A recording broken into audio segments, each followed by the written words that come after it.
Programa não recomendado para menores de 12 anos. Pichincha, pichincha, pichincha. 1 megabyte de RAM por menos de $1.000? Os 35 anos do ZX81. Um ColecoVision em protoboard. Um Atari 2600 de bolso.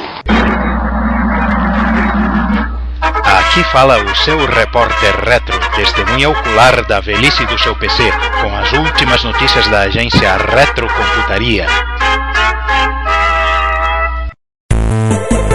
Bom dia, boa tarde, boa noite, seja bem-vindo à edição 14, Oba Cinza, cola 14, do Repórter Retro. Agora aqui na nossa mesa hexagonal com um espaço de padding para cada podcaster, eu, Giovanni Nunes, e quem mais aí? Eu, Ricardo Pinheiro, e me perguntando se o episódio próximo vai ser o episódio branco. Bom dia, boa tarde, boa noite, eu, César Cardoso, e perguntando daqui a 2 episódios qual color que a gente vai usar. Vai ser erro de sintaxe. Episódio, no caso do episódio branco, nós vamos usar como trilha de fundo o álbum. São os Beatles que tem aquele álbum branco, né? Tem, sim. Tem um álbum branco. Eu acho que Metallica também tem álbum. Pessoalmente aqui.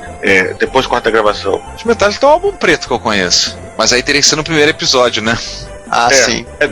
O Beatles que tem um álbum branco. E tem um rapper que fez um álbum chamado Cinza, com mixagens com mixagens dos Beatles. Me poupe dessa. Acho que é o DJ Danger Mouse ou coisa parecida. Então vamos começando aí. Vamos lá. Bom, vamos começar pelo começo, né? Óbvio, né? Começar pelo final. 2016 das efemérides. Porque há 30 anos... A exata, 30 anos e um mês, né? Porque a gente tem uma defasagem de um mês, mas esse não é um mero detalhe. Né, a capa da Byte falava de um computador que trazia pela primeira vez 1 megabyte de RAM por menos de $1.000. Esse computador, vocês imaginam, né? Que é o Atari 1040 ST, estava para sair nos Estados Unidos. Pela bagatela de $999 e trazendo 1 mega de RAM já embutido. Sem necessidade de expansão. E com direito a Jack Tramiel lembrando a todos que business is war. Sim. Aliás, uma coisa interessante, essa edição, vamos deixar o link aí pro prochave.org, né? Quem quiser baixar a versão em PDF das 480 páginas da revista, ou seja, tem livro hoje em dia que não chega a isso, mas se você procurar no eBay, você vai descobrir que essa edição ela é meio comemorativa, ela serve como uma comemoração, ela é meio referência, você vai encontrá-la à venda, especificamente essa edição, a edição de março de 86 da Byte.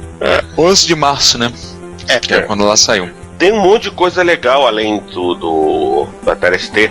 Na verdade, a própria Byte, ela lembra que não é uma resenha, mas sim é um preview, porque ela topa algumas coisas, mas eles acharam que era importante fazer colocar isso na capa, fazer uma matéria sobre os computadores, porque era o primeiro computador a quebrar a barreira psicológica do preço de $1 por kilobyte, né? Isso eles consideravam importante o suficiente para que as pessoas vissem o que é que estava sendo feito pela Atari. Inclusive, tem uma foto bem bacana da placa-mãe, em que eles fazem questão de mostrar, né, onde estava cada componente. Uma entrevista com o Shirashi Viji, que era vice-presidente de pesquisa e desenvolvimento, e que na verdade era a pesquisa já reciclada, que eles tinham feito em dezembro, que eles tinham publicado naquele momento. E falava, por exemplo, de coisas como, né, um processador gráfico, se ia rolar ou não. Parece que não rolou. Rolou, é o Blitter, mas rolou no Mega, que saiu alguns anos depois. É uma matéria de umas 12 páginas, né? Por aí. E fala o seguinte, para quem quiser baixar e ficar se divertindo, você vai encontrar propaganda da Microsoft, da IBM, computadores que você nunca viu na sua vida. Porém, o lado bom, você vai poder fuçar nos bilhões de propagandas e ver que apesar de ter um monte de clone de PC sendo vendido, eles não passavam dos 640K. Sim. E várias coisas, né? A gente estava fazendo uma prévia antes de começarmos a gravação, a gente achou um monte de coisas curiosas. Desde da propaganda da Commodore com a Amiga, vendendo a Amiga como se fosse um automóvel, passando por uma propaganda no final que você encontra uma lista de livros e tem um livro sobre MSX lá no meio. Resenha do Amstrad PCW. Sim. Citação Fujitsu FM16X, um laptop japonês da Byte Japan. E pra gente não perder a piada, que vale a pena, uma reportagem que é contemporâneo isso, né, da descoberta da carcaça do Titanic afundado no oceano.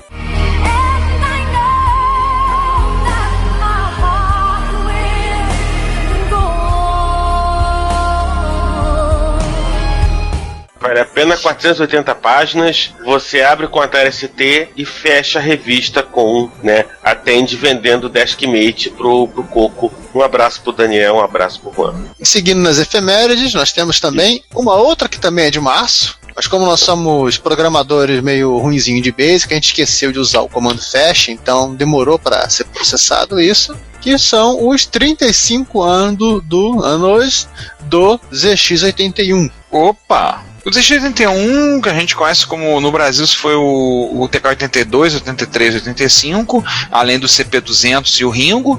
Assim, o original tem uma curiosidade muito interessante do gabinete, né?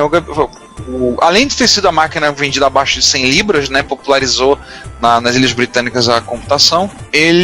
O design do gabinete é uma referência para... Até hoje é considerado uma referência em um... I understood that reference. Ganhou prêmios de design de concursos, né? De calculadoras grávidas, né?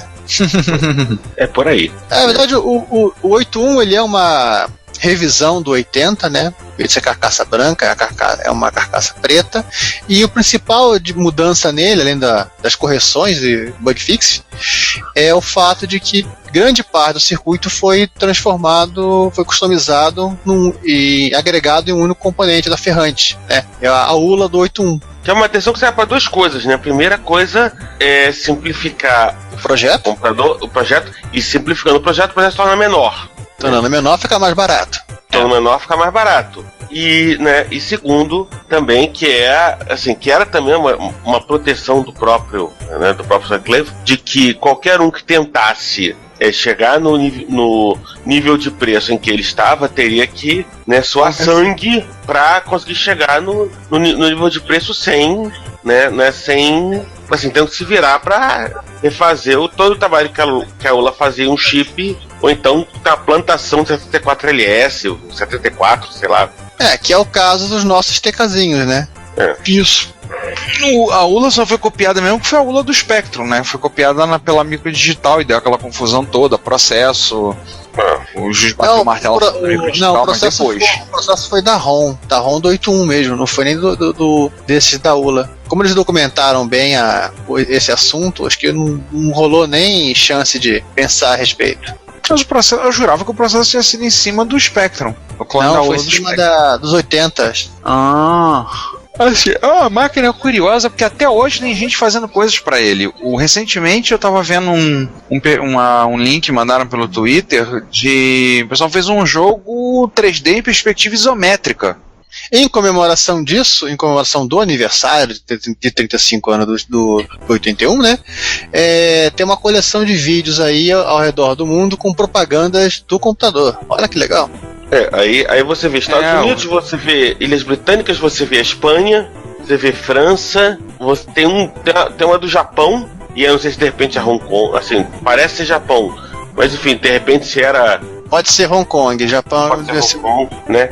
Pode ser, mas enfim, eu peço desculpas se de repente não consigo diferenciar ideograma chinês e japonês, e tinha alguma coisa de países nórdicos, eu não consegui reconhecer qual país nórdico. Esse é um vídeo organizado pelo pessoal do zxmuseum.net. Isso. É interessante se ver. Olha, então, vem cá, os nórdicos eles poderiam pegar o 81, amarrar num pedaço de madeira, fazer um machado ou uma marreta e brincar de Thor?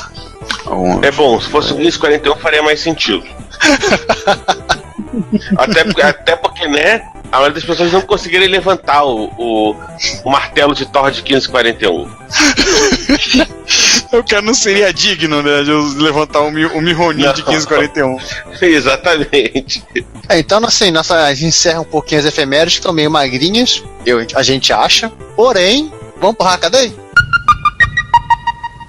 Partiu. Vamos pro Hackaday. Partiu o Hackaday. E essa sessão do Hackaday, ó, o pessoal curte e pira, hein? Porque tá grande. A gente começa com uma curiosidade, porque a gente gosta de computadores antigos. muito antigos, e inclusive computadores que não necessariamente precisam ser eletrônicos ou até mesmo elétricos para funcionar. Então a gente tem aí o vídeo, vamos deixar só o vídeo, o post para quem quiser se divertir e assistir, da máquina que toca músicas, uma tocadora de músicas feita que se utiliza de bola de gude como mecanismo, como os bits e os bytes dela, né?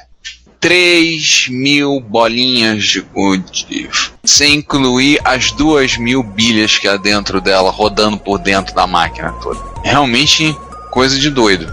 E não, gente, ela não é só um pianinho, ela tem vários instrumentos embutidos. E ela é totalmente mecânica, porque ela funciona a manivela. Iau. Aí tem o post do Hackaday, tem um vídeo com a apresentação, né? Tem inclusive postagem com a montagem do equipamento, cada peça sendo preparada, é bem interessante. É interessante se ver, assim. Eu só não achei o nome do cara, que acho que é o Intergatan. O Intergatan acho que é o nome da máquina. Ah, a máquina banda. Outro que eu tô vendo aqui, pegaram um Raspberry Pi 0. Tá, isso não é muito retro, mas pegaram e colocaram um teclado PS2 funcionando nele. Tá, gente, PS2 hoje em dia em tempos USB já é retro, tá? Então respeito assim, o meu Model M. Respeito o Model M. Mas o detalhe, o cara não usou um simples adaptador USB PS2 que ele poderia ter comprado em qualquer lojinha de informática. Ele simplesmente plugou na GPIO do Raspberry Pi, no caso do Pi Zero. Direto lá. No metal, gente. Só lembrando que o Pi Zero é um computador que nominalmente custa $5. Se você conseguir encontrar para comprar, ainda é uma coisinha difícil de achar. E, tipo, um dos problemas de você hackear coisa no Pi Zero é custar $5. Porque não adianta você fazer um hack que custa, o preço do computador ou mais caro o computador. Então o cara montou o projetinho dele aí com 2 resistores e um LED, só isso? E o que ele usou? Um Model M. 2 resistores, um LED, um pouquinho de solda e tá lá. O Model M ele já tinha, então... Ah, claro, o conector PS2 ou algo parecido, então liga direto no cabo, né? Aí ele teve que fazer um módulo pro kernel do Linux que está rodando no Pi Zero para poder fazer funcionar. É o módulo de teclado GPIO, mas isso aí... Se ele se dispôs a fazer uma coisa desse tipo, então não tem jeito, ele vai ter que fazer uma coisa desse tipo toda. Vale lembrar que ele também já fez algumas sujeiras com o Pi Zero, tipo uma saída VGA, Pi Zero, e também já fez algumas coisas, saída de som analógica, algumas gambiarras, algumas coisas curiosas ele já fez também. Agora voltar um pouco ao passado, voltar de novo a nosso tópico do computador mecânico e falar de mais um, no caso um emulador de computador mecânico, né? Vamos falar de QWERTZ, inclusive. O cara fez um emulador, fez uma versão eletrônica da Enigma. Aí você vai dizer assim, o que é Enigma? Eu vou dizer pra você, vai procurar qualquer filme de Segunda Guerra Mundial falando sobre criptografia, essas coisas, você vai descobrir, ora bolas. A Enigma era a máquina dos alemães, né? Usado para criptografar as mensagens, as informações passadas, que foi o grande mote do filme O Jogo da Imitação, quando a história do Alan Turing, né? Ele quebrar os códigos gerados pela Enigma. Ele fez o Colossus. O pessoal fizeram uma versão eletrônica da Enigma. Emulador de Enigma, a Mein Enigma. Mein Enigma. E que assim, ficou bem bacana, né? Ela tem, obviamente, tem um Arduino Nano. Ela tem um tecladinho, ela tem o local para você setar a chave, e embaixo que era uma sequência de conectores, que era onde você fazia o ajuste do dia da senha. O protótipo, eu tenho as fotos, são de um protótipo, mas a intenção deles é ter uma máquina o mais próximo possível da real, muito para breve. Aliás, tem uma passagem no História Zero, que é da última trilogia do William Gibson, que o sujeito, que é americano, ele tá numa lojinha de eletrônica inglesa, onde o cara vê uma flâmula da Amstrad, inclusive, que é um especialista, em computadores, e o cara tem várias caixas, e o cara pergunta, o que são essas caixas, cara? São computadores de que tipo? Antigos, os clássicos. Aí ele olha uma assim que tem um texto escrito num formato de uma elipse, que tá escrito assim, Enigma. Assim, vamos confessar uma coisa pros nossos ouvintes agora, Ricardo? Vamos. Confessando. Esse Repórter Retro está sendo gravado durante um dia de sol, próximo da hora do almoço. Hora do almoço sempre tem, né? Volta e meia daquela vontade de comer aquele macarrão, né? Sim, então resolvemos disponibilizar um macarrão aí. Uma macarronada. Então vamos ter aí uma macarronada pra vocês. Mas não é qualquer macarronada. É a macarronada. Aliás, é uma macarronada bem interessante, né? Que é o seguinte... Posso? Pode. Vamos lá. Um sujeito, de acordo com o apelido dele aqui, ele é o Kernel Crash, resolveu fazer, ou recriar, um ColecoVision em breadboard, em plaquinha padrão. Nossa. Foi nossa nisso. Muito nossa. O blog dele é o Kernel Crash, né? Ele vai citando aqui, né? Que basicamente um ColecoVision, um Z80, 1 KB de RAM, um 9929 se for PAL, um 9918 se for NTSC, que é o VDP, 16KB de RAM para VRAM, né? Um LM1889 para fazer a codificação de cores, um 76489 chip de som, que é o primo do AY, 274LS138 para decodificar em memória, 8K para boot ROM, 274LS541 e uns NAND, uns inverters e 10 centavos assim para decoração. E o que ele fez? Simplesmente você vai pegar o post do blog dele, tem vários desenhinhos do esquema de como ele foi montando a coisa e resultado final, quer dizer, não de imediato, como vocês vão ver nas fotos, foi um ColecoVision funcional. Mas assim, dá até medo, dá muito medo essa placa, essa breadboard aqui. Esse bando de fios de ligação, assim, o medo que dá é se você espirrar perto, o que vai acontecer? Não só isso, tem um predinho aqui, que eu acho que como ele foi como ele inspetou a VRAM. Aliás, a gente já falou de um outro projeto dele. Vi um link aqui, cliquei, lembrar de uma máquina que a gente falou alguns episódios atrás, alguns repórter retro atrás, baseado em Z80 com 256 bytes de RAM e com painel de chaves, um mínimo ao Z80. Nós falamos desse projeto do mesmo sujeito que fez. Só que agora foi ser mais hardcore. Né? Esse ele pegou e colocou, ele mandou gravar na tampa da carcaça, ele gravou as instruções. Então, as combinações para fazer as instruções do barramento de dados, barramento de endereço. As mais comuns, pelo menos, né? As instruções implementadas. Mas para quem quiser se divertir, né, e montar o seu próprio ColecoVision, você pode ver que a lista de coisas é bem pequena. Aí se tiver algum amigo que saiba mexer com um programa de desenho de placa, você pode fazer uma plaquinha de ColecoVision também. Aí você avisa pra gente que a gente vai falar aqui, inclusive. Com o maior prazer. Podemos até comprar, se for um preço razoável. Vamos passar pro já tá dando fome. Uma pausa aí. Ele tem uma atualização aqui que eu não tinha visto nessa postagem, que ele substituiu o Z80 por um Z80 CMOS.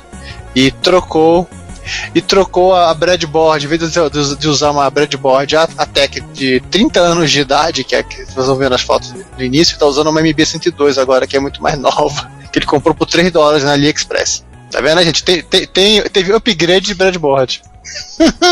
E falando em projetos de rádio, de recriação de coisas que existiram antigamente, Ricardo, essa é tua. O melhor, segundo o autor aqui, revivendo o melhor teclado já feito. São tanto quanto controversos avaliar qual é o melhor teclado, mas realmente o teclado ele cita no artigo da ALPS, Gateron, Top, Sherry MX, são teclados mecânicos, tudo.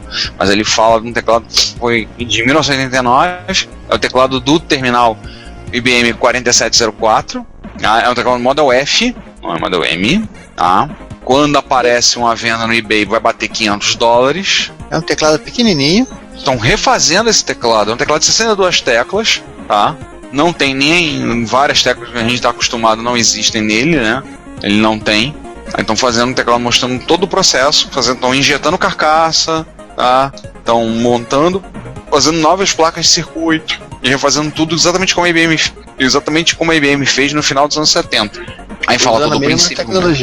A mesma tecnologia, não chama Spring, a técnica usada da IBM no modo, a diferença inclusive para o Model M, né? O Model M usa o botão Spring. Não, na verdade ele usa uma mola. Ele usa uma mola, mas no Model M o contato é entre dois pads sensitivos, dois pads capacitivos para fazer o contato. O Model M já é diferente. No Model M ele toca uma membrana, um switch numa membrana. Então esse aqui é um teclado mecânico de raiz mesmo, porque não existe nada que não seja mecânico no meio do processo. Sim, ele está falando aqui questão da passou para Alex Mark em 91, 96.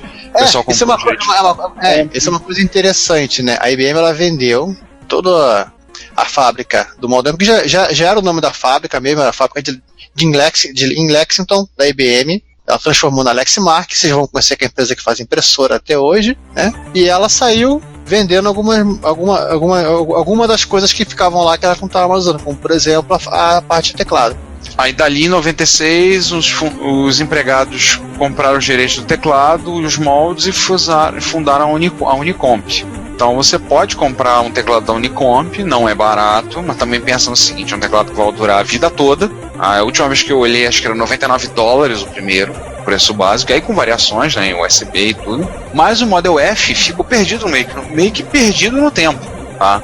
Era o teclado usado nos primeiros IBM PC, com os FNs do lado, as teclas de função no canto esquerdo, né, um bloco numérico com várias teclas, um Enter menor, algumas funções meio menores, um teclado um pouco menor do que é o Model M. O Model M, convenhamos, é um trabuco de grande, né? E aí estão mostrando todo o processo que estão fazendo para fazer comparação, por exemplo, com o Happy Hacking Keyboard, que é o teclado atualmente, estão falando, ele tem todo explicando como está sendo feito o processo de recriar o Model F. Malha, placa de contato, switch, capacitivo. Malha? Que mané malha? A malha é uma placa de circuito impresso.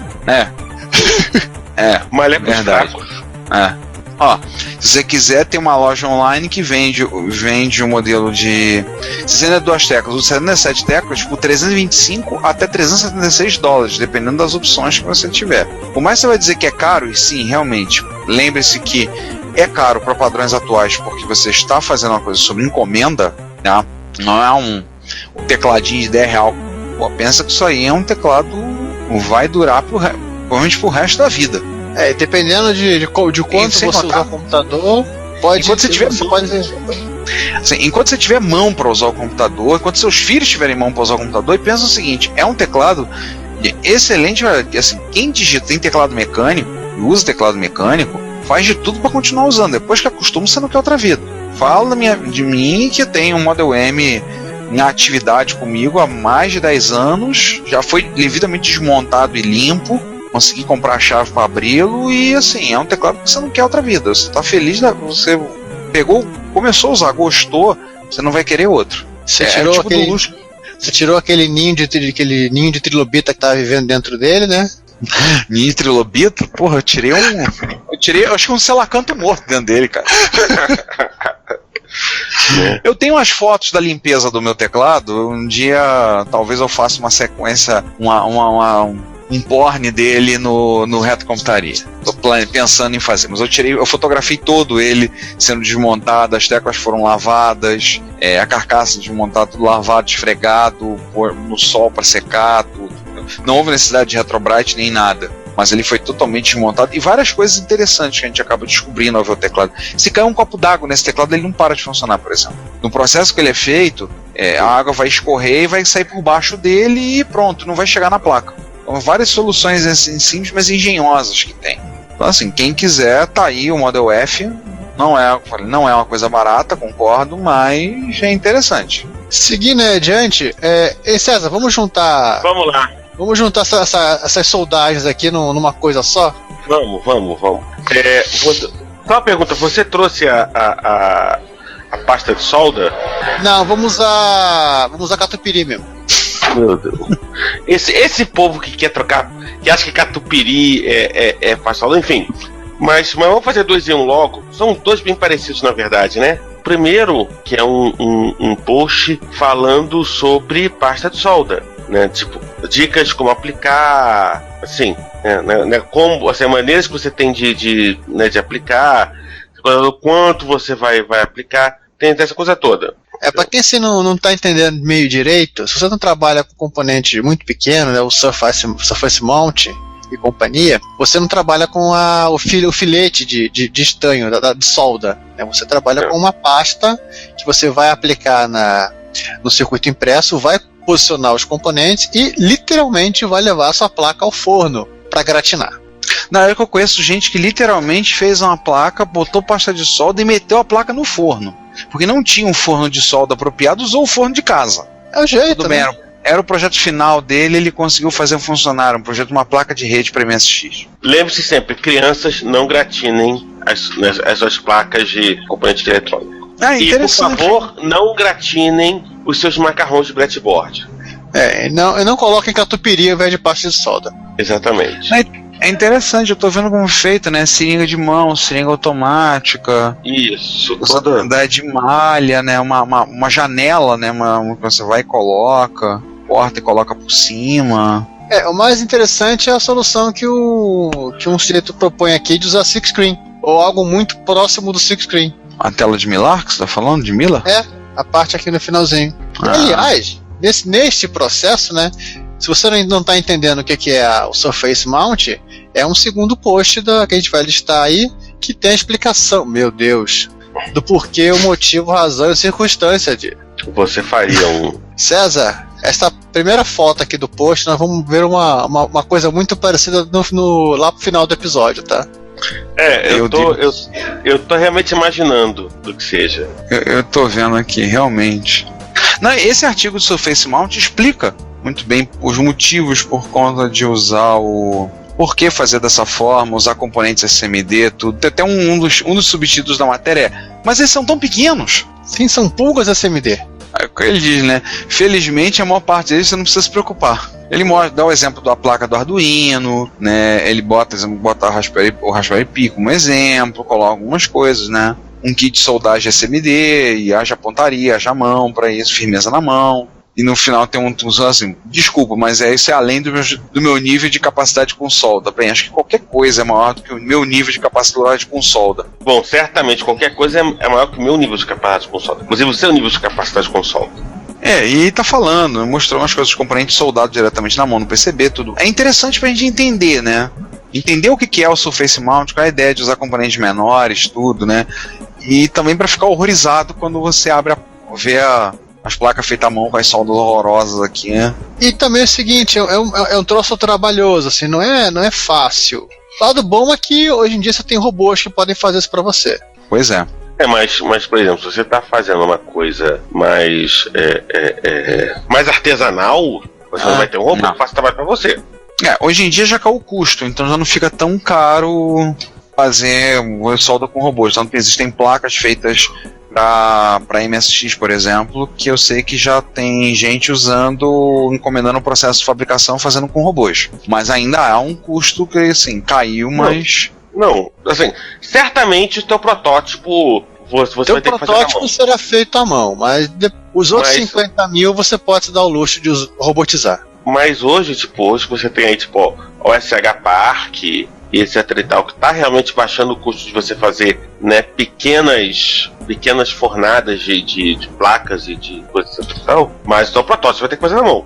Sim. Não tem como. Mas já caiu bastante, o que já torna a coisa bem mais viável. Projetos menores. E falando em projetos menores, tem umas ideias andaram surgindo esse mês ainda estamos no Hackaday, tá, crianças? No Hackaday, inclusive no dia do Pi, talvez para comemorar o dia do Pi, né, dia 14 de março, que é a história de você fazer uma placa de vídeo de $5 para computadores caseiros, seu homebrew computer. É uma explicação que o sujeito fala de você usar a GPIO para montar a imagem de vídeo e aproveitar o circuito de geração de vídeo, tanto vídeo composto quanto HDMI do Raspberry Pi, para você ter o seu Zero, que é minúsculozinho e mente pequeno. Sim. A gente já falou do Zero alguns links atrás.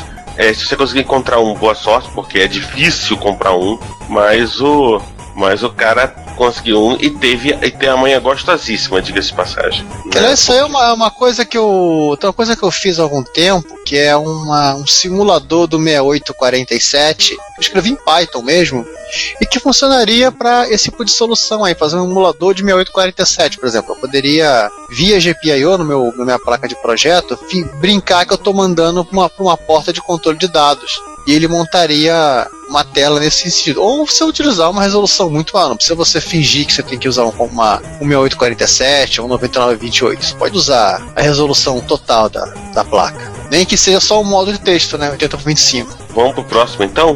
Vamos lá. Estamos numa vibe eletrônica agora, né? Cara, e esse eu tenho certeza que tem uma galera que a gente conhece que vai querer fazer coisa melhor. Testar a memória RAM, né? Pera aí. Vamos contar a história toda. Chris tava numa vibe de retro gaming, né? O cara, ele tinha um Apple II GS com uma placa de RAM de 3 MB. Nossa, aquelas placas clássicas com bilhões de chips. Isso, né? Volta e meia dava problema e o Chris achava que era RAM. Mas peraí, como é que você vai testar RAM de um negócio que tem alguns zilhões de componentes? Né? Exatamente, o cara pensou. Como o chip era aquele DRAM de 1 MB, que é, né, tipo padrãozão em qualquer computador clássico, ele pegou lá um socket ZIF, ligou, né, num show de Arduino e vamos testar. DRAM, vocês lembram, tem que ser periodicamente submetido a um refresh para recarregar os capacitores e não ir pro saco. Mas, peraí, ele estava testando RAM. Ele simplesmente escreveu 24 linhas para a memória e leu. Afinal, não precisava ler a memória. O que significa que sim, ele testou byte por byte, né? Então, até lá, multiplexou, né? Essas coisas todas. Não. Né? Mas enfim.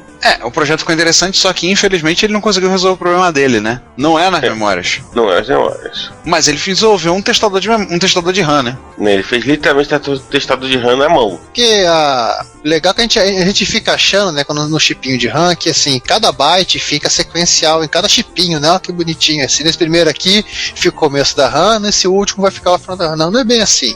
Os bits ficam distribuídos pela placa, então dependendo de como é o seu algoritmo de teste de RAM, você pode deixar passar a memória defeituosa. Por isso que faz-se vários testes. Se você pegar o main test, você vai ver isso. Ele faz padrão, faz Ele faz acho que uns 10 testes, o main test, ou mais.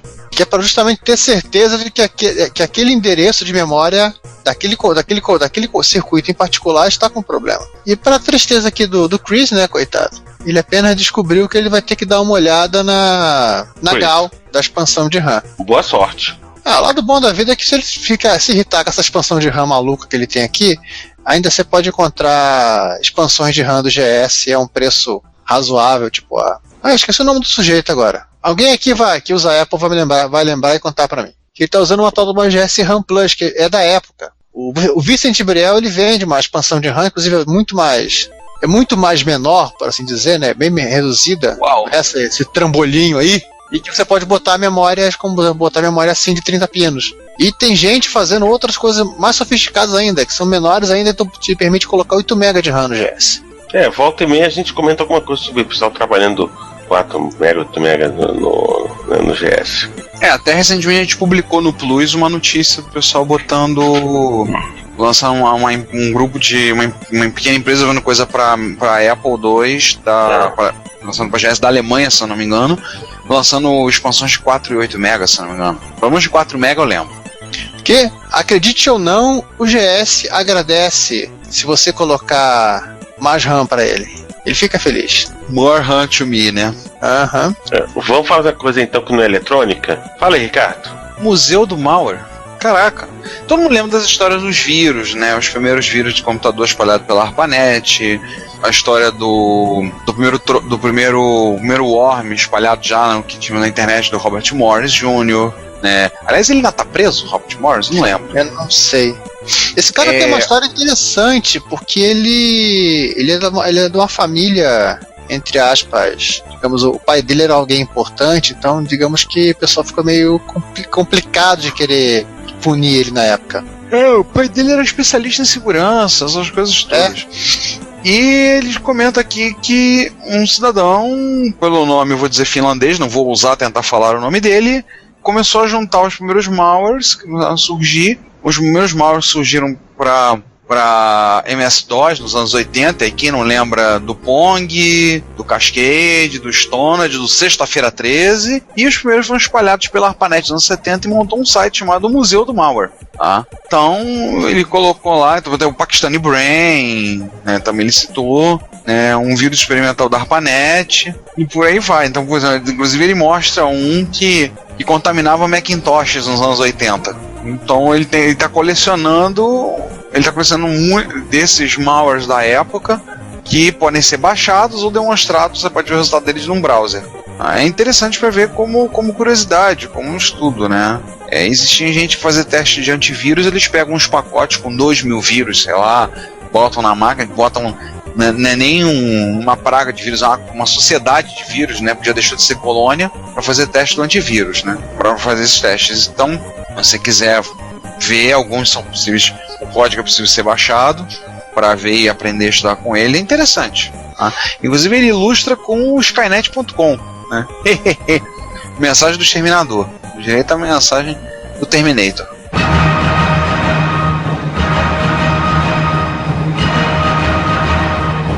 Isso me faz lembrar que Renato Giovanni, que é um nosso que participou com a gente em 2 episódios, demonstrou uma vez e fez um vírus para MSX. E demonstrou como fazer. Um vírus contra o setor de boot. Legal é a foto aqui do The Malware Museum do Mikko Hyponen, que tem um computador pegando fogo. Vários aqui, lsd.com, o marine.com, Elvira. É muita diversão para quem quiser se divertir e colocar, ele levar para mostrar no computador do trabalho. Ó, tem inclusive um de Seus Anéis, Frodo Lives, Frodo.com. Tem vários aqui, tá? Tem muito exemplo para você podendo baixar, ver lá com demonstração, tudo. Tem uns que pintam o Mandelbrot na tela, o fractal do Mandel. Vários aqui, é muita coisa disponível. Desenho fractal enquanto apaga seus arquivos, né? É bem improvável, então se você quiser rodar experimentar isso aí, recomendo se ver o que acontece, faz isso na máquina virtual. 79 softwares no momento, um vídeo e 2 textos a respeito, 2 artigos. Não, fala no computador do trabalho. Também seria uma ideia, né? Não dá muita ideia não, que eu tenho um aluno que ouve podcast, tá? Depois eu vou ter que ficar restaurando imagem de máquina. Gente, e sempre lembrando, esse momento de sabedoria, né? O último comentário no post Hackaday, em que o maluco foi iluminado pelo fudebismo e disse o seguinte: programadores x86 de verdade usam debug. Eu gostei de um comentário aqui, o cara fala que gostaria de ver mais malwares de Windows 96, é melhor do que ter um aquário. Vamos agora pro próximo? Vamos fechar a sessão Hackaday em grande estilo? Vamos. Com aquilo que você sempre quis ter e nunca assumiu publicamente? Pô, eu queria mesmo. Pô, somos 2 pelo menos. Exatamente, gente, um Atari 2600 de bolso. Não, detalhe, o cara fez usando uma placa do Atari Flashback. Não, o cara não é uma moça. A mina. É uma mina. É, Jenny, é verdade, Jenny List. E ela usou, se eu tô vendo bem, é uma carcaça de um cartucho.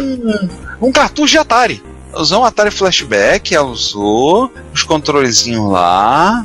Ela conseguiu fazer. Muito interessante. Literalmente ela colocou dentro do espaço de um cartucho de um cartucho de Atari, ela colocou uma tela LCD de 2 polegadas, a bateria, o circuito devidamente picotado do Atari Flashback, ela cerrou só uma coisa, gente, ela cerrou a placa, tá? Entenderam, né? Colocou tudo lá. Tem bateria também, carregador de bateria. Que mais? Ela tem os ajustes de brilho e contraste LCD, ajuste de volume, botão de liga e desliga e, claro, um conector na parte de baixo para você ligar o pedal do Atari para poder jogar os jogos de pedal. Aí, César.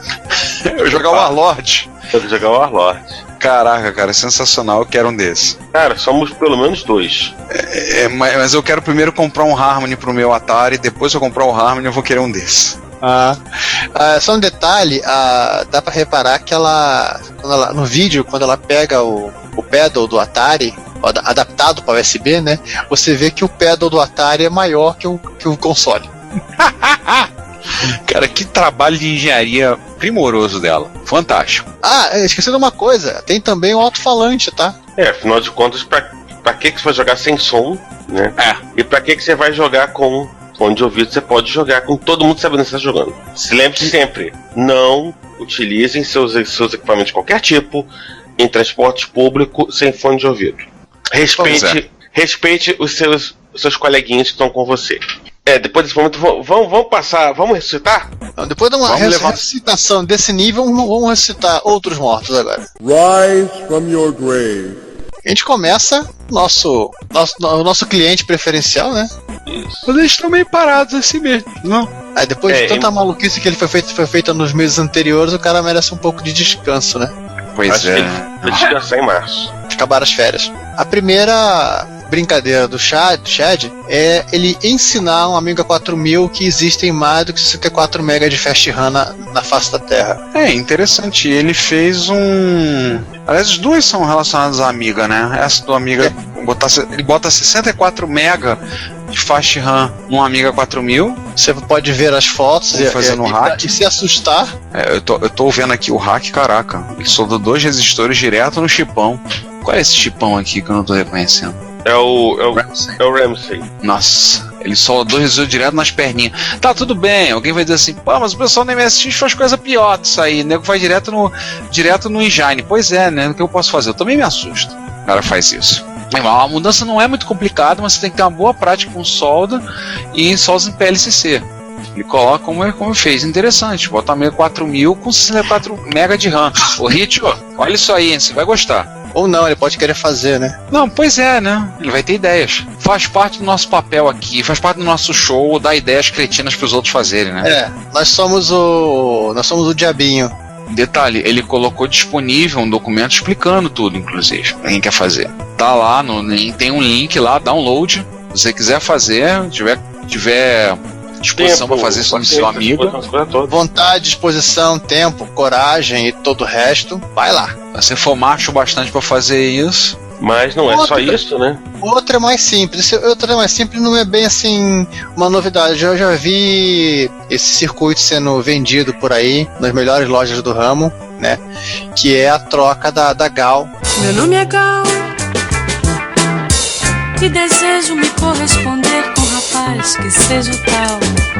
Eles chamam de GAL. É uma GAL específica do circuito de IDE do Amiga 4000. Acho que o 2000 também é possível fazer isso, mas eu não tenho certeza. Que é uma reprogramação da GAL. Ah, por que eu vou fazer isso? Simples, você vai aumentar razoavelmente, consideravelmente, a performance da controladora IDE do Amiga. Aí tem as fotos aqui, né, da cirurgia, inclusive com direito a aquele manto para proteger o resto da placa, em que ele substituiu o componente. Isso o pessoal comenta muito. O próprio Ritio, ele comentou no episódio de Amiga sobre a baixa performance da interface IDE dos Amigas. Que ela opera PIO 0, né? Podendo botar um PIO 2, já um senhor ganho. 25% mais rápido. Ou já é uma diferença brutal. Particularmente dependendo do teu uso, já faz a diferença suficiente para não dar vontade de você quebrar o computador. Sim. Ou ter que fazer a única alternativa que resta, que é usar uma interface SCSI. É mais difícil você conseguir usar o seu Amiga 4000. Tirando as pessoas que a gente conhece que piram quando falam de SCSI, né?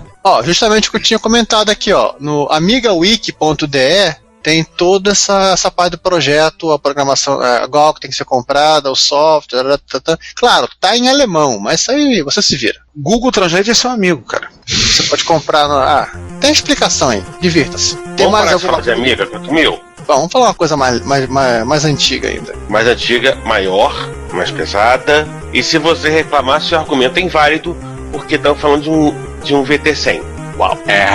E contra o VT100, o seu argumento é sempre inválido. Tô vendo as fotos do VT100 que foi dourado, né? Essa eu peguei por acaso de um outro, também italiano, né? Mas ele não é assim, não posta frequentemente e tal. E a última limpeza que ele fez era essa. Ele ganhou um VT100 e aí foi fazer aquela limpeza, né? Depois até viu que o VT100 tava funcionando perfeitamente, só precisava ser limpo, né? E essa coisa toda.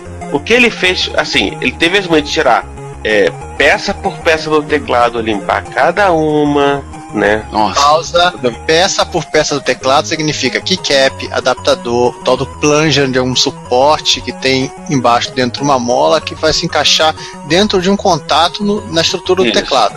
Esse é um teclado mecânico. Sim. E detalhe, com uma ferramenta específica para remover a tecla. Se bem que nesse caso ele não precisou. Que ele conseguiu tirar tudo sem precisar, isso ela saindo tranquilo. Isso. Porque ele achou assim, ele seguiu o manual técnico da Distal, que Deus a tem em bom lugar. HP. Né? Enfim, né? Podia ser um lugar melhor. A atual HP não é um bom lugar. Pois é. Se for o caso, a gente corta, porque eu sei que o Daniel trabalha na HP. Mas eu não sei qual HP que ele tá. Não, ele é terceirizado na Vale, tanto se explora. Mas enfim, ele até comenta assim que assim, é relativamente fácil limpar e fazer reparos no VD100. Mas depois que ele fez todo o trabalho do teclado, ele limpou, né, a case em si, tirou. Não, ele fez uma série. Literalmente ele fez um ensaio fotográfico aqui. Do terminal VT100 Um nude, né? Um nu total. Assim, foi um trabalho assim, de extremo bom gosto, diga-se de passagem, foi muito profissional. Sim. Extremamente bem. Inclusive o que está por baixo do teclado, que é um adesivo mostrando as configurações do terminal. É um conjunto de 5 microchaves que ele pode configurar como é que a questão do funcionamento do terminal. Olha que clique, isso é interessante. Muito interessante, remontando tudo, tirando a fonte. A fonte pode ser tirada com você soltando alguns parafusos, você tira a fonte pela lateral. Interessante isso. Você tira a fonte pela lateral, você tira também placa-mãe e né, a placa gráfica também né, pela lateral. É um terminal feito para ser rapidamente consertado e recolocado em operação. Sim. O que faz sentido num terminal que custava, em 1979, $2.745, somando, né, assim, a placa gráfica que... ele tem uma placa gráfica que aumenta... Isso, mais o VT100 em si, que era $1.550 em 1980, que significa... Os $2.745 do conjunto todo, hoje, em 1980, hoje em dia estava $7.926. Olha, um MacBook Pro. Ou seja, não, aquele iMac de 27 polegadas à venda no Brasil. Aliás, tocando nesse assunto de Apple, repare quando você tá esse VT100 todo bonitinho montado, o como ele, em desenho, em conceito, ele vai lembrar o Lisa. Sim. O que faz todo sentido no final das contas. Porque era o que as pessoas usavam nas empresas, abre aspas, de verdade, fecha aspas, no início dos anos 80. Que, na verdade, aí, outra observação, ele descobriu que usava, esse terminal em si tinha uma Celanar Graphic 100, que era uma placa de terceiros da Celanar Corporation, que, entre outras coisas, permitia 132 colunas na tela e formatação avançada de caracteres. E tem um 8085. E, sim, só voltando aqui, a placa principal do terminal, não é emulador de terminal, né? Ele tem um 8080. Sim. Roda pra rodar CPM, ou quase. Eu tô dando uma olhada no site dele, no blog dele, é um blog sobre retrocomputação, ele aceita doações. Tem umas coisas bem interessantes também, vale a pena dar uma olhadinha, hein? Apesar de ser um blog em italiano, ele escreve muito bem em inglês, dá pra ler bem. Então, por exemplo, tem um projeto do livro dele, a Commodore VIC-20, a Visual Story, né? A história dele, doações recebeu, ou então um clone de Apple IIc que você olha e jura que é um PC, XT, e por aí vai. Tem bastante coisa interessante para se olhar. Então, uma impressora da Commodore, um Macintosh 2 FX com tampa em acrílico, interessante se ver. Tem um papo, você tem um Hotbit HB35P também aqui no histórico dele. Você pode olhar com calma. Sim, é logo na página seguinte. O seguinte, tá lá e tá jogando... Não consegui descobrir qual jogo que tá rodando no MSX. Parece Beam Raider, mas não é. É um dos poucos MSX da coleção dele, mostrando lá. Vale dar uma olhadinha, se vocês tiverem uma folga. O blog do Cabra é interessante, é legalzinho de ver. Mostrando a limpeza de um teclado VIC-20. Nossa, o teclado tá quase tão sujo quanto tava meu Model M. Tá bacana, tá bonito, mas ele já limpou, já tá funcionando direitinho, tá um brinco, gracinha, fofinho, é do papai. Só faltou o Retrobrite, mas tudo bem. Sempre lembrando que o seu argumento é inválido quando se trata de VT100. Tudo bem. Vamos lá? E aí nós vamos agora fortalecer as relações com os nossos amigos, parceiros, fornecedores. Brasil! Os Mano Parça. Deles em geral. Primeiro aí, nosso amigo ouvinte, que nós acabamos ajudando ele a beber dessa cachaça, o Emil, da terra morador de Champinhas, né? Morador de Champinhas. O que ele tá fazendo aí, Giovanni? Então, o Emílio começou um blog novo, que é o Marmitech. Quer dizer, ele começou um blog para falar de coisas que não é de MSX. E a estreia dele foi botar para funcionar a TB Blue, né, o projeto do Bellavenuto e do Truco de máquina, de um clone de Spectrum em FPGA. Aí ele tá todo da capivara do projeto, né? Quais são os rádios que são implementados na TB Blue, o que tem, o que não tem, o que deixa de ter, a placa em si, o que vem no pacote, né? E claro, a parte mais importante, que é a placa filha, que tem o FPGA, propriamente dito, e ele monta um guia de reprogramação da tal FPGA usando os softwares da Intera. Porque era Altera, mas agora que a Intel comprou e virou um nome que o nome tem 3 palmos de comprimento, a gente chama de Intera mesmo. Intel, Programmable, aquele nome bizarro da Intel, Intera, que é bem melhor. Em nossos corações será Intera. Exatamente. Ele explica tudo, explica a parte que é emulada, como a DVMMC, o uso do ESX2, os recursos da Multiface, que era um rádio utilizado no Spectrum para, em tese, você poder salvar os seus jogos para jogar depois, em tese, mas na prática era, vamos copiar o jogo para você jogar, mas você não precisa...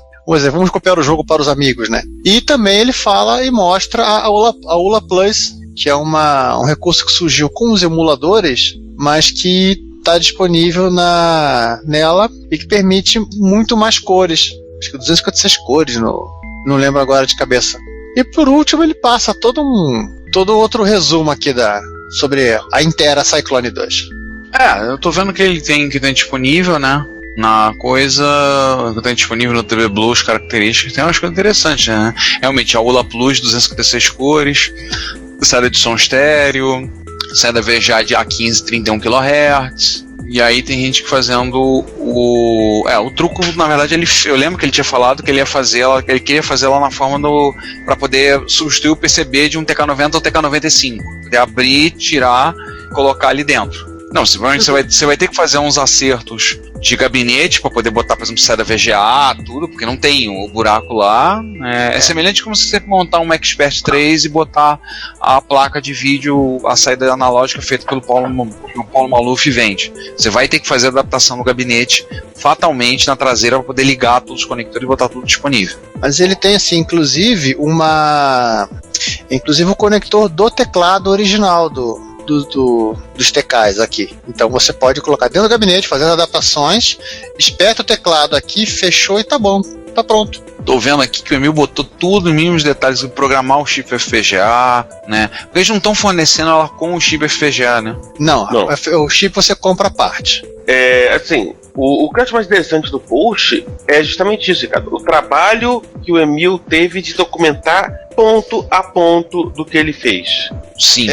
Posso contar um segredo? Ele fez isso 2 vezes, que ele, se não fala a memória, ele também adaptou e implementou a TB Blue do Alfredo. E eles montaram em gabinete de TK90X ou montaram em... Não, foi na caixinha, assim, nessa tampa de acrílico que vem no kit. Eu acho que seria legal se fosse montado dentro de um TK, não sei. Não, o Manuel Carvalho, poxa, ele fez dentro de um TK95. Tá no final do post, que é a TV Blue Gold Edition. Gold, eu vi essa Gold, eu tenho as fotos. Tem. Ele já pintou o gabinete dourado. Gold Edition um Plus Spectrum? O que ele fez? Ele tirou a placa-mãe do TK95, colocou a TB Blue e fez a alteração, né, da saída de vídeo. Sim, eu tô vendo aqui, ficou bacana, hein? Porta joystick, tape, som, vídeo, um VGAzinho, PS2 aqui. Mas, cara, ele pintou de dourado. Ele pintou de dourado o gabinete. Tudo bem, tem gosto pra tudo, mas, cara, dourado. Nossa, azul metálica fica legal. Pois é, porque era Blue, né? TV mas Blue. Ele quis fazer a Gold Edition. É o jeito dele. Tudo bem. Ele tem todo o direito de ter o Gold Edition. Ficou legal pra caramba. Não, ficou maneiro a ideia. Eu pintaria de outra cor, mas ficou bacana. Ficou muito bacana. Eu gostei, assim. Mas enfim, né? E num nível... Não, aliás, eu gostaria de humildade. Aliás, gostaríamos que o Manuel Carvalho nos levasse esse computador pra gente poder ver ao vivo em qualquer evento que aparecer por aí, por favor. Por favor, leve sim que a gente quer ver. Na mão. Olhar assim, nossa, cor de disco. Olhar, botar nossas grudentas mãos nele, né? Aham. Será que pega marca de dedo? Não é É Black Piano. Não é Black Piano, né? Não, eu sei, Golden Piano. Né? Uma das coisas legais, inclusive, dos anos 80 é que não existia Black Piano. É verdade. E aí, vamos passar Né? pro próximo? Vamos. Nosso chapa, nosso amigo de longa data, Marcos Garrett, abriu um canal no YouTube. Vocês lembram que já deve ter um tempo atrás ele fez um vídeo, né? Fez o Games em Jogo, episódio 1 há 4 anos atrás. E agora, recentemente, ele soltou o episódio número 2, Games em Jogo. Que há 4 anos teremos o episódio 3? Não. Ele promete ser mais. Ou não desconto, porque o Garrett tá todo enrolado com o documentário, né? O documentário tá falando sobre a história dos videogames no Brasil. Inclusive, tem material do documentário. O povo do MSX dá uma passadinha lá, porque tem uma conversa com o Maurício Arditi, que era da Gradiente, já material do documentário. E ele tem um papo lá simpático com o seu Maurício, falou algumas coisas, contou a questão inclusive do licenciamento. Se alguém na duvida que a Gradiente licenciou o MSX no Brasil, ele falou claramente que foi licenciado. Pronto, matem essa porcaria desse mito, pelo amor de Deus. Cara, esse mito virou lenda urbana, e lenda urbana, como se sabe, ela é imortal, e ao contrário da música, né, do Sandy Júnior, não morre no final. Ah, tá. Enfim. Mas tá legal o vídeo, tá bacana, entendeu? Assim, ele promete sair mais, maior periodicidade. Quando ele mandou o link pra mim, na época, um dia de tarde da noite, eu indo dormir, ele mandou o link, divulga o pessoal da MSX que o pessoal vai gostar. Aí tem um negócio que vai gostar. Aí eu assisti o vídeo e falei, gostei, muito bom, muito legal. Eu falei, vem cá, mas vai levar 4 anos? Ele, não, vai sair. Sairão outros em breve. Muito em breve sairão outros. Aliás, eu tava aqui tentando perguntar pra loira do banheiro se ela poderia ver com o motorista daquela Kombi que rouba criança sobre se a Sharp licenciou MSX no Brasil também. Bem, eu não precisei perguntar a loira do banheiro nem o motorista da Kombi. Eu conversei pessoalmente com o senhor Milton Scorza, diretor de marketing da Sharp na época, e ele confirmou pra mim, e eu não era a única testemunha, confirmou, a gente licenciou, fez o processo de licenciamento. Foi difícil porque aquele japonês que a gente falar, no caso do Hironishi, era meio maluco. Foi difícil conseguir parar e falar com aquele japonês, mas a gente conseguiu licenciar sim. E na época ele até disse, eu acho que a Gradiente também fez o licenciamento, fez igualzinho. Apanhou um pouquinho, mas fez.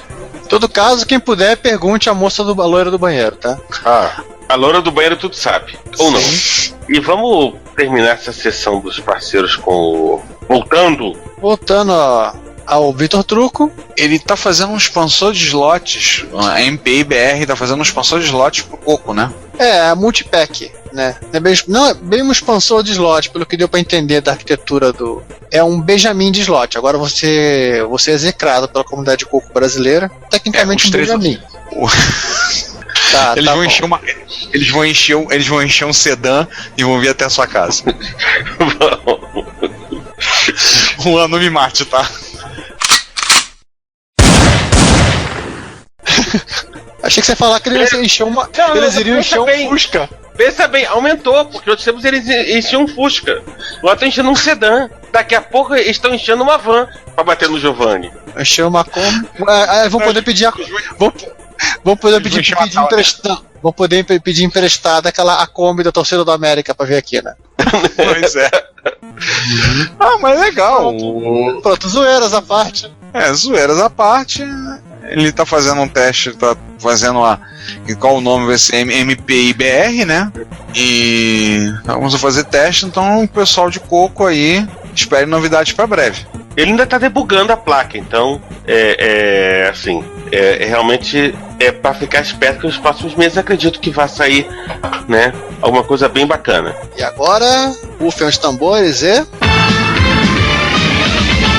as notícias que abalaram o mundo. Vamos começar então pelo quinto lugar, a Triton Quick Disk para Commodore 64. Pois é, houve uma época em que todo mundo quis fazer seu drive disquete e quis fazer o seu disquete com um tamanho diferente, só para ser diferente.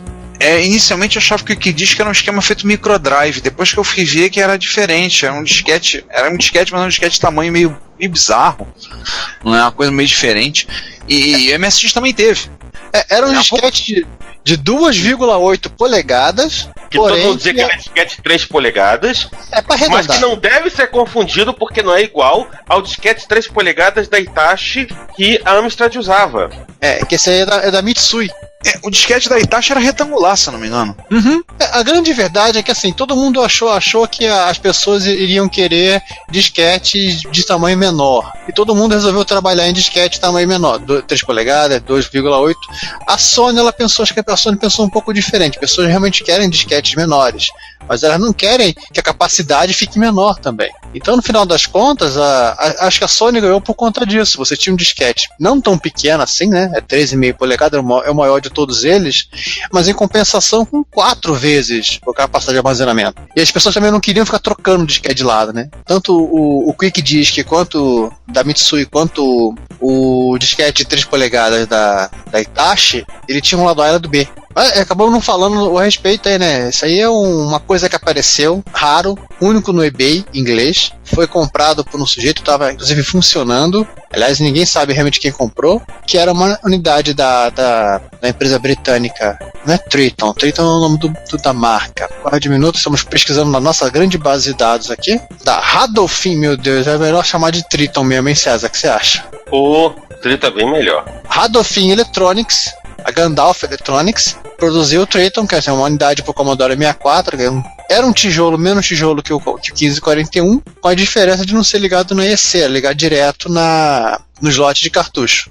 E, para fechar a curiosidade desse sujeito aqui, ele é primo, ele é meio irmão do Famicom Disk System, que é aquele drive disquete que a Nintendo tentou utilizar como substituto para os cartuchos do Nintendinho. E que até alguns jogos saíram, como por exemplo, acho que o Metroid saiu também, chegou a sair como indie disquete. Entre outros jogos. Qual é a outra?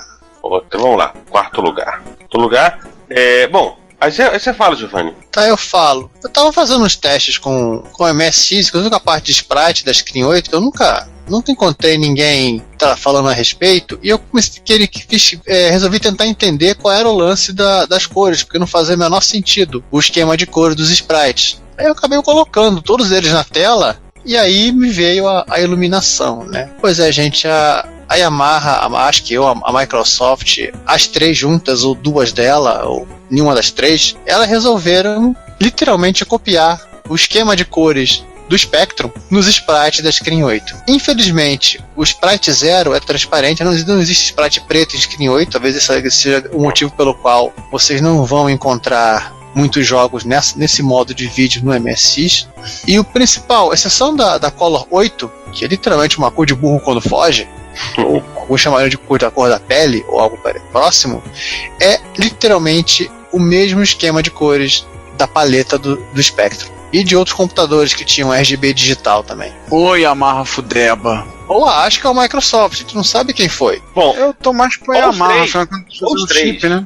Na verdade, quando eu comecei a tentar, quando eu olhei isso, eu achei que ele seguisse a diagonal do padrão de cores aí, né? Mas nem isso. Aliás, o Gustavo Bacica até comentou coisa bizarra. Antes fosse a paleta do MSX1, que é bem bacana. Realmente poderia ser, né? Ou algo próximo também. Concordo. E aí, César, o que foi a outra aí? OS2 Football. Oba! A música do Konami Soccer.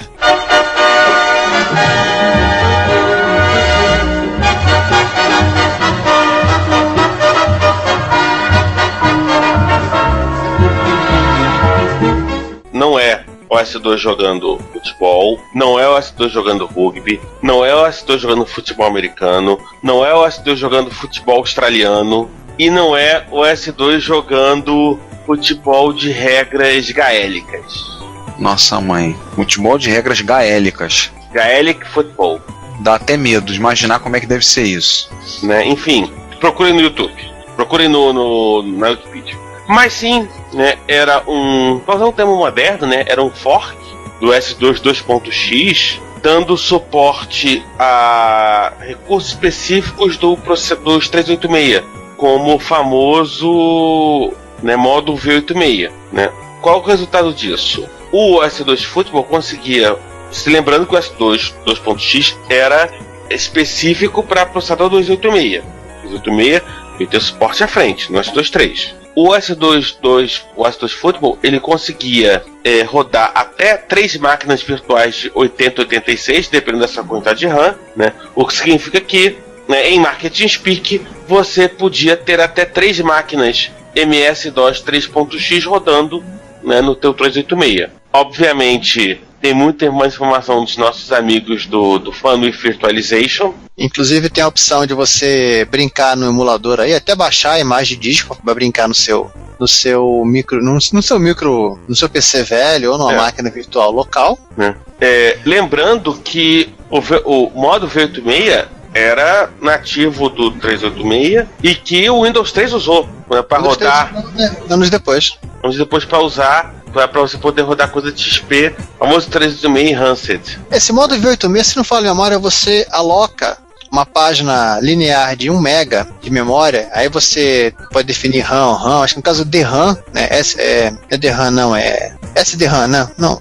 Você usa RAM, você seta a RAM como se fosse ROM, ela fica somente de leitura. Você tem esse 1 mega, então esse 1 mega você tem todos os registradores do modo 8086. E claro, você vai ter que fazer as adaptações necessárias para BIOS do PC, e o resto é RAM, mas é 1 mega no máximo. Tanto que, se você contar aqui, 3 máquinas, dá uma máquina de 4 mega de RAM. Porque você tem o sistema operacional também no bolo usando a sua parte. E aí você conseguia rodar 3 PCs, 3 XTzinhos. Eu lembro desse negócio aqui, né, nos folders da Microsoft sobre o Windows 3.1, quando ele saiu.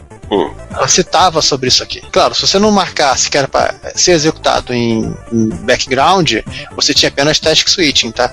E Ricardo, qual o próximo? Desculpa, comecei a subir a música.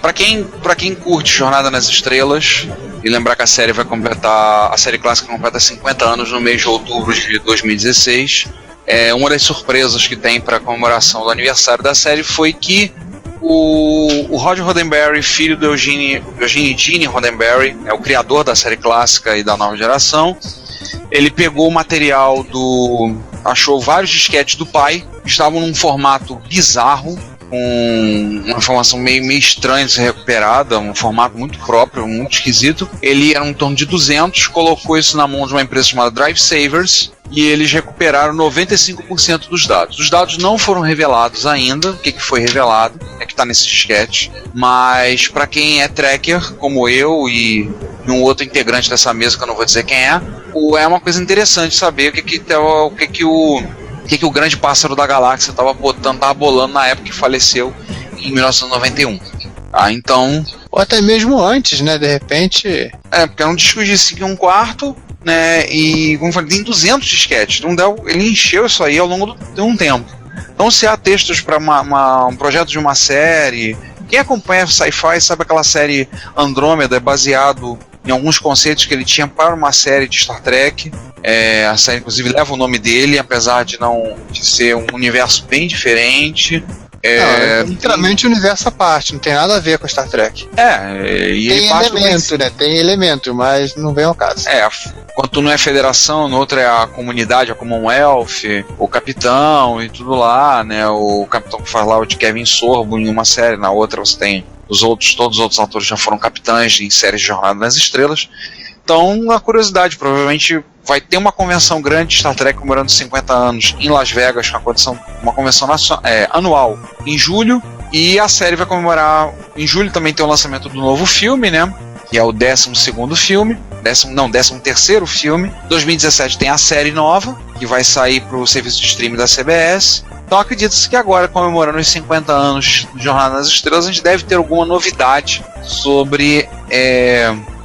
Deve ter alguma novidade sobre o que tinha nesse material que o Gene Roddenberry estava trabalhando nessa época. Até eu mando o link pro Trek Brasilis, que é um site de referência sobre Jornada nas Estrelas em português, muito bom, mas dá um desconto porque nós somos técnicos, eles não são, tá? Então o assunto tá a coisa tá um pouco meio vago, a forma como tá a análise lá, mas dá uma olhadinha lá. Em torno de 3 MB de material foi recuperado. Que, considerando que é texto, é coisa pra caramba. Sim. E pra terminar, um post que surgiu meio por acaso, mas que era algo que deveria constar no registro da nossa parte. Eu mostrei, só uma coisa, eu mostrei esse post, eu mostrei para alguns alunos meus. Os meninos estão passando, alguns estão tendo arrepios na coluna até agora.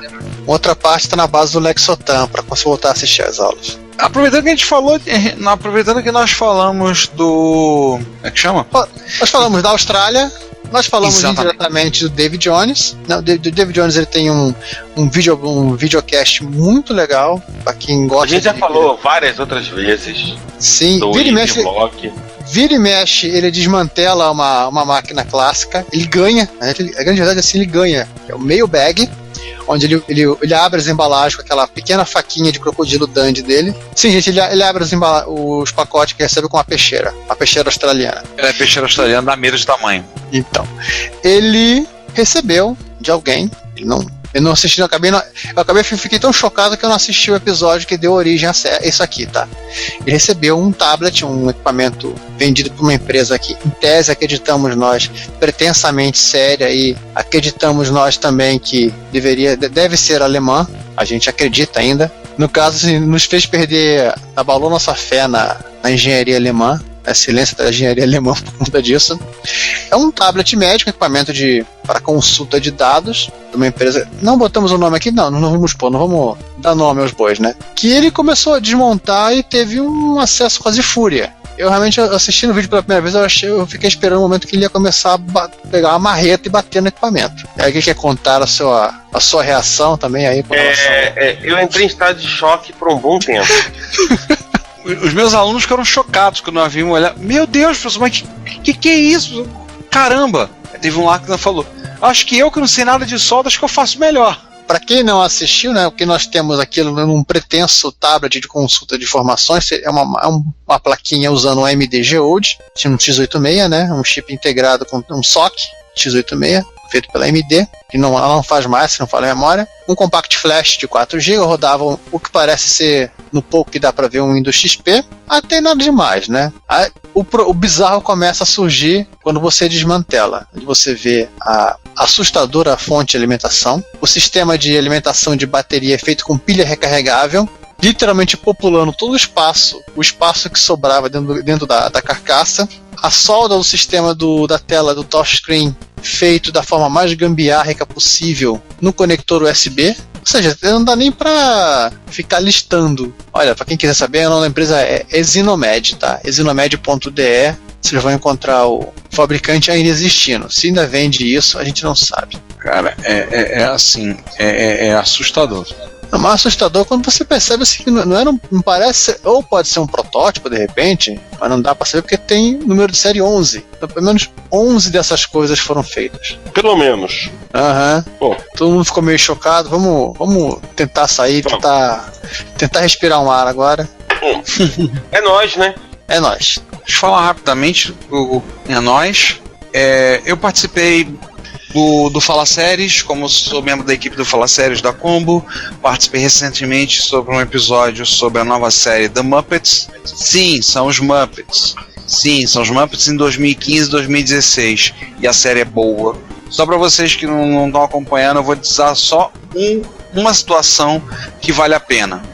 O Animal que todo mundo conhece, o baterista da banda Electric Mayhem, tá lá a banda inteira, ele faz um duelo de bateria com Dave Grohl do Foo Fighters e ex-Nirvana. Só isso aí já faz valer a pena ver a série. A série toda é muito divertida e eu participei desse Fala Séries simplesmente comentando sobre a série. Tá?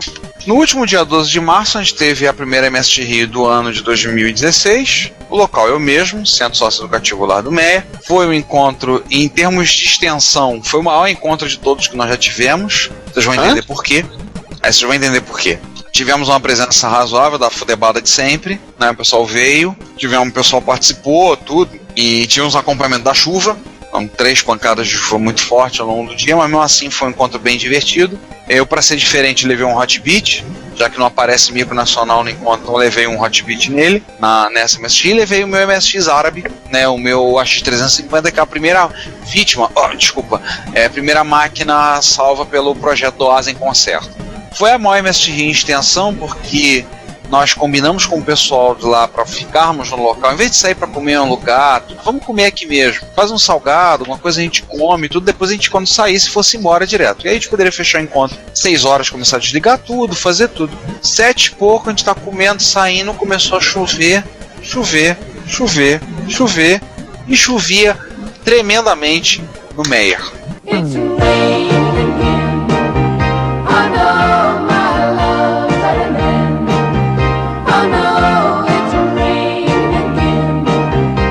Afogou e alagou tudo. Conclusão, nós só tivemos que esperar a chuva diminuir a intensidade para poder sair, e eu cheguei no local às 9 horas da manhã, saí às 10 horas da noite. Tivemos uma certa... Os participantes foram resgatados pelo helicóptero dos bombeiros. Não chegou a tanto, porque também o local na HC Redondo, uma ladeira, tá da cidade. Mas nós ficamos batendo papo. Eu vou fazer o quê, né? Sentamos conversando, eu fico aqui imaginando a pessoa com a água já batendo no pescoço, falando: salva MSX, deixa eu aqui. Pois é. Mas assim, daí ficamos, que a gente vai fazer o quê? Vamos ficar conversando. Então a pessoa ficou batendo papo, vamos conversando sobre diversos assuntos, todos relacionados à computação, acabou sendo divertido. A próxima MSX Rio vai ser agora no mês que vem, no dia 14 de maio, tá? Também lá no Lar do Meyer, tá? Então se vocês tiverem a possibilidade de prestigiar o encontro, será um prazer ter vocês lá, tá? E a Retro Rio já avisando que vai ser no segundo sábado de julho. Então, a Retro Rio de 2016, não podemos esquecer, onde vale tudo, até MSX aparece lá, vai acontecer no segundo sábado de julho, ou seja, dia 8 de julho, tá? Também, a princípio, lá no mesmo local. Vamos ler comentário agora? Vamos. Bem, os comentários que são relativos ao episódio de março, episódio 62, que é o episódio sobre a cena computacional na Austrália e na Nova Zelândia. Pausa pro Man Network.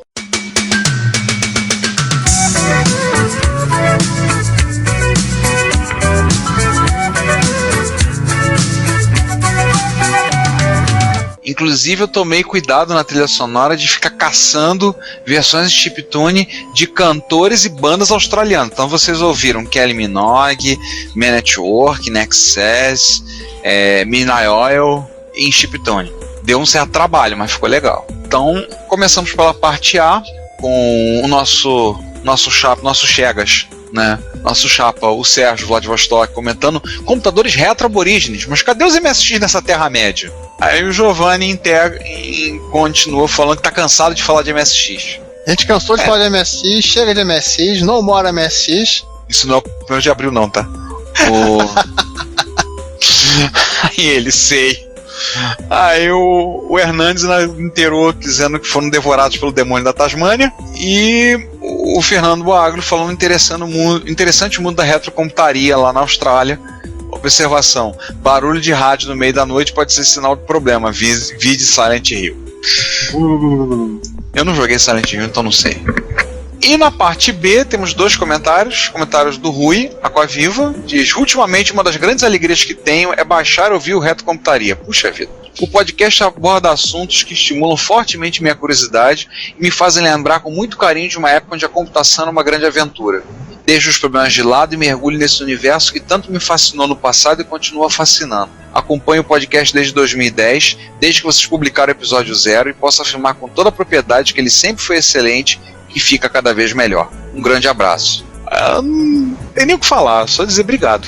A gente agradece. Seguindo aí o nosso adivinhem sem quem, Sérgio Vladivostok, comentando a respeito das diversões do mundo australiano, né? Primeira coisa é o meu DS100, o tamanho dos capacitores, ele ficou assustado, coitado. E fala que deve ficar aberto por conta da ventilação. Eu não sei, Sérgio, a gente não conseguiu encontrar muita foto dessa máquina S100 original do povo da pré-microbi, né? Ele gostou da citação do 68.000. Acho que o teclado é coisa de louco mesmo. Ainda nem aprendeu a utilizar o direito. Lê o manual, caceta. Não comprou com o manual. Lá, tá em japonês aí. O problema é nosso. Aliás, pra quem interessar, procura na Retrocomputaria. Tem um vídeo do David Jones, do EVblog, desmantelando um X68K. Quer dizer, ele começa a desmontar, ele pausa porque ele não consegue. Pausa a gravação pra seguir adiante. Senão o vídeo até com uma hora de processo, né? Pois é. O conversor RGB VGA deles é o que eu falei, é o GBS 28.200 com uma plaquinha que não é bem assim o segredo do produto, né? A plaquinha é um conversor de RGB digital para analógico. Se você procurar qualquer documentação de Spectrum, você vai encontrar o circuito. São basicamente, acho que são 4 resistores que você usa nessa brincadeira. Sobre a Microbee, né, que é uma empresa exemplar, não deixou a velharia morrer, mas assim, eles resolveram manter a memória da empresa, né? Não tem muito que se envergonhar. Isso foi o histórico do que eles começaram a fazer. Os kits dos caras são bem interessantes, tanto o que eles vendem de coisa nova, né, os kits de FPGA, como o kit dos computadores clássicos. Por enquanto, só o do Microbee. Se você assistir o vídeo, você vai até mudar um pouco de opinião, tá certo. Ainda mais se você quiser descobrir como é complicado montar manualmente o seu próprio teclado, soldar cada teclinha. E o brigar com o Azaghal. Boa briga. Aliás, quem é Azaghal? Alguém me ajuda, eu não entendi a referência. Eu também não tô lembrando que a gente foi citar o senhor... Ah, tá. Entendi por quê. O Azaghal é lá do Jovem Nerd, o Dave Pazos. Ele fala que no jogo de War ele vai ser o Imperador da Oceania. Ah, tá. Esse é o Imperador da Oceania. Pra mim, Azaghal mesmo, eu vou lembrar do personagem do Silmarillion, da onde, aliás, o Dave Pazos tirou o apelido. Mas é por conta disso. Eu não sei porque, confesso, eu abandonei o Nerdcast já faz um bom tempo. Enquanto eu vou tentar descobrir o que é Silmarillion, também que eu não sei o que é, tá? O Robson, RetroHits 134, né? Lembrando, nós tocamos a trilha sonora de Flying Shark e Twin Cobra para X68000. Cortesia do nosso ouvinte, nosso amigo Emiliano Fraga, que mandou esse áudio pra gente, pra usarmos no RetroHits. Se vocês tiverem alguma coisa que seja interessante, agradecemos. Puderem colaborar com a gente, agradecemos. O Robson comenta que tá aí algo que ele não sabia, que havia porte do, abre aspas, infernal e viciante, fecha aspas, Flying Shark para algum sistema doméstico. Infelizmente, o porte foi feito para uma máquina para lá de inacessível, ao menos nessa época, na Troça. Só saiu oficialmente no Japão. Ele comenta que passou muita raiva com esse jogo, que na época era um clássico dos arcades, e manda um abraço para toda a equipe. Nós agradecemos. Na verdade, só para citar aqui, o Flying Shark, ele saiu para... Na falta do João, né? Deixa eu fazer um cover de João aqui. O Flying Shark, ele saiu para Amiga, se não for a memória. Infelizmente, é um port da versão do Atari ST. Isso explica muita coisa. E saiu como Sky Shark na América do Norte. É aquela coisa famosa, não vamos entender o que eles chamam desse jeito, mas eles chamam desse jeito. Mas assim, saiu para Amiga, saiu para Atari ST, Commodore 64, saiu para DOS também, deve dar medo, para Spectrum, para quem gosta de uma vida monocromática, quer dizer, em preto e amarelo. Eu já vou citar esse caso aqui. Em César, quem desenvolveu foi a Toaplan.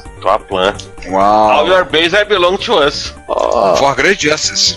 Também saiu para DOS, né? Aqueles famosos na série Funtime Arcade da Taito para DOS. Em CGA? CGA também. Que bosta, hein? Pois é. Também saiu para Town, saiu para Ricardo, Nintendo. só lembrando, a gente já postou que CGA não é tão ruim assim. É você que não tá usando vídeo composto. Tá. Me lembrado. Né, entendeu? Esse pessoal que faz o podcast não lembra do que a gente posta no podcast, é um problema. É verdade. Né? Na verdade, é você que não tem vídeo composto. Na verdade, era uma gambiarra, né, que os caras utilizavam para esse tipo de brincadeira. E é interessante a ideia. É usar Color Artifacting. Isso aí todo computador usou na época. Mais um, menos um. Né? Mas enfim, essa discussão rolou lá no post e não vamos voltar lá não. Até porque de repente a gente fala dela lá na frente. E para fechar aqui o Retro Hits, nosso amigo, ele mesmo, Sérgio Vladivostok, É o pinguim armado, o pinguim segurando uma maçã. Ainda é um pouco inacessível, Robson. A não ser que você se arrisque a comprar um X68000, capenga, mas não recomendo. Vai passar mais raiva do que o jogo. X68000 é uma máquina muito interessante, mas sei lá, pra mim que não sou entusiasta dela, eu já falei e repito, quando eu apanho de um entusiasta, pra mim que não sou entusiasta do X68000, eu acho uma máquina com uma relação custo-benefício muito ruim. Eu não sou entusiasta do X68000 como máquina, então pra mim, assim, eu não teria por conta dessas dores de cabeça toda que eu ouço o pessoal falando. Não, era uma rádio muito sofisticado para a época, até para hoje em dia, né? Se você for pegar a arquitetura da máquina, você vai ver que ela é bem complicada, ela é bem complexa.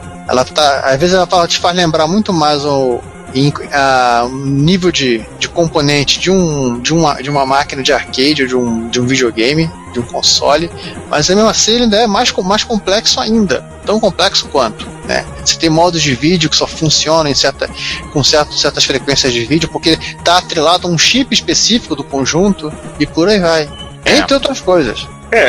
Era uma máquina, assim, quase barroca nesse sentido, né? De que tinha muito detalhe, né? Uma máquina que você, sei lá, nesse ponto, o FM Towns era mais simples, você ia lá, plugava e ia embora.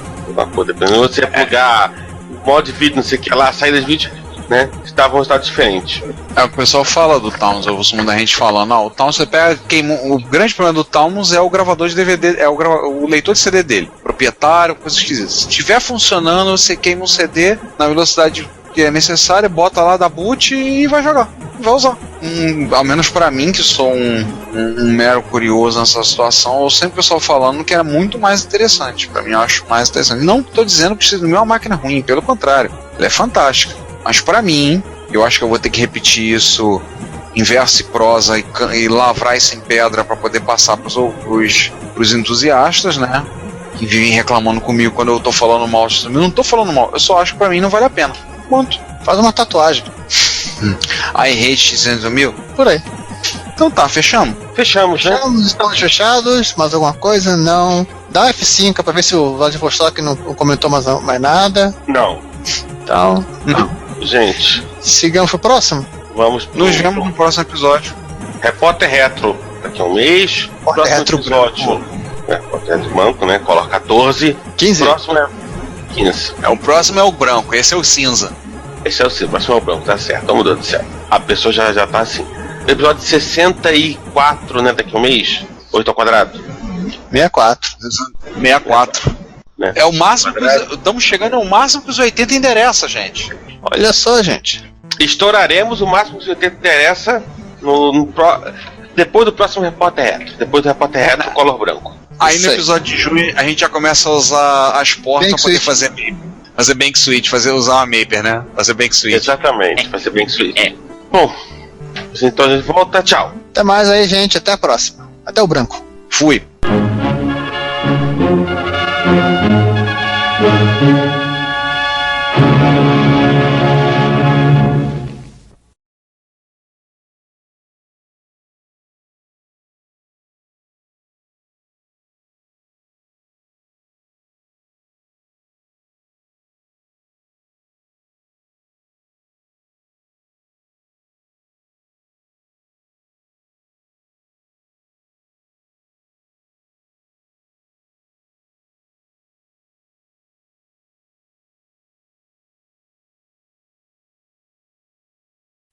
Giovanni, tá aí? Tô aqui. Ricardo, tá aí? Ainda tô. Todo mundo já foi embora, né? Sim, ninguém tá ouvindo isso, então. Mas ninguém ouvindo? Mas ninguém ouviu, provavelmente. Beleza. Agora a gente pode falar aquilo que a gente não pode falar no episódio. Exatamente. Né? Assim, o nosso 1º de abril. Esse ano foi bem bacana. mas foi bem nosso no final das contas, né? Foi uma piada interna, né? Pois é. Ele foi de uma certa forma involuntário, né? Esse 1º de abril nosso, né? É uma pena que o João não conseguiu aparecer nessa gravação, né? O João ia se divertir, né? Muito mais. Mas enfim, o que importa é que nosso 1º de abril acabou sendo extremamente bem sucedido. Né? Que foi fazer o Márcio acreditar que faremos o 1º de abril. Pois é, gente. Tentando explicar rapidamente, aconteceu o seguinte: a gente tinha planejado fazer uma brincadeira de 1º de abril, como fizemos nos outros anos, mas todo mundo acabou ficando meio enrolado com seus próprios afazeres, e, por último, decidimos que deixa pra lá, talvez façamos algo melhor em 2017, né? E seguimos a vida adiante e com a programação de publicações em geral, sem interrupção. Porém, Ricardo, o que aconteceu? Pois é, não, alguém fala porque eu não lembro a história. Só que aconteceu mais no Facebook, eu não estava envolvido. Eu não tenho Facebook, pô. Você conta a história. Não, não foi no Facebook, foi no grupo do Zap Zap lá. Ah, é verdade, foi no grupo do WhatsApp. Foi o nosso amigo, Papa primeiro e único da Igreja da Santa Complicação, Márcio Lima de Carvalho. Márcio Complicado Lima de Carvalho. Pois é, ele acreditou e ficou passando que nós íamos fazer um 1º de abril. Então o nosso 1º de abril foi fazer ele acreditar que nós íamos fazer um 1º de abril. Ele ficou pregando pra... Ele pregou, divulgou, contou pra todo mundo que estávamos planejando, preparando e implementando, e soltaríamos, obviamente, dia 1º de abril, um mega ultra Uber 1º de abril. Porém, nada aconteceu. Nada aconteceu. Ou seja, o nosso 1º de abril foi fazer o Márcio acreditar que íamos fazer um 1º de abril. E quem mais acreditou junto com ele, né? Alguém tá acreditando no que o Márcio fala? Aí não sabemos. Ah, tá, só pra saber. A nível de curiosidade, alguém está levando tão a sério assim? Duvido.